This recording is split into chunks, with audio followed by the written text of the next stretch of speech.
Ada sekelompok tahanan yang sangat kejam di penjara ini dan hari ini adalah hari yang istimewa. Polisi akan memindahkan mereka ke penjara dengan keamanan yang lebih ketat. Namun tak seorang pun menduga bahwa kurang dari setengah jam setelah pesawat lepas landas, seorang tahanan berkulit hitam melakukan gerakan kecil. Ia mencabut seutas benang tipis dari akar giginya, lalu benang itu menjadi semakin panjang dan ia benar-benar mencabut sesuatu langsung dari tenggorokannya. Ketika ia membukanya, itu adalah bensin dan korek api. Pada saat yang sama, dua penjahat berat yang ditahan di sel isolasi mencabut paku dari telapak tangan mereka dan berhasil menggunakannya untuk membuka borgol. Pria kulit hitam itu menyemprotkan bensin ke celana pria di sebelahnya, kemudian mencabut dan menyalakan korek api.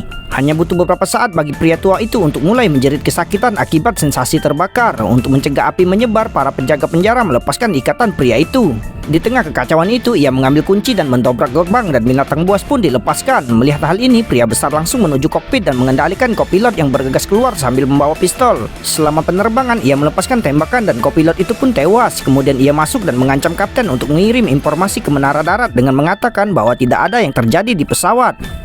Pada saat ini, pria itu adalah satu-satunya orang di pesawat yang membawa senjata dan situasi sepenuhnya berada di bawah kendalinya.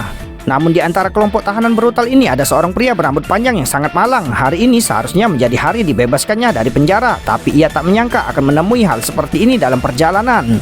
Alasan mengapa ia bisa naik pesawat bersama orang-orang ini adalah karena pesawat itu berada di jalur yang sama dengan tujuannya.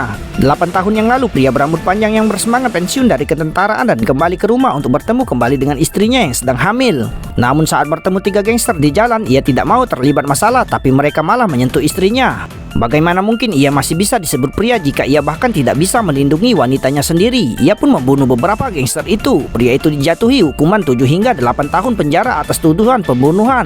Tapi ia tidak mengalami depresi. Ia bersikeras berolahraga dan memperkaya dirinya setiap hari selama di penjara sambil menunggu untuk bersatu kembali dengan istri dan putrinya. Akhirnya pada ulang tahun putrinya yang berusia 8 tahun, ia dibebaskan bersyarat. Namun ia pikir akan menikmati perjalanan yang menyenangkan, tapi tanpa diduga ia bertemu dengan sekelompok pelanggar penjara yang membajak pesawat. Tak lama kemudian pesawat tiba di stasiun pemindahan tepat waktu, di mana sejumlah besar penjaga penjara bersenjata menjaga. Para narapidana mengganti seragam mereka, menutup mulut para penjaga penjara yang dibajak, mengenakan penutup kepala dan menyamarkan mereka sebagai tahanan.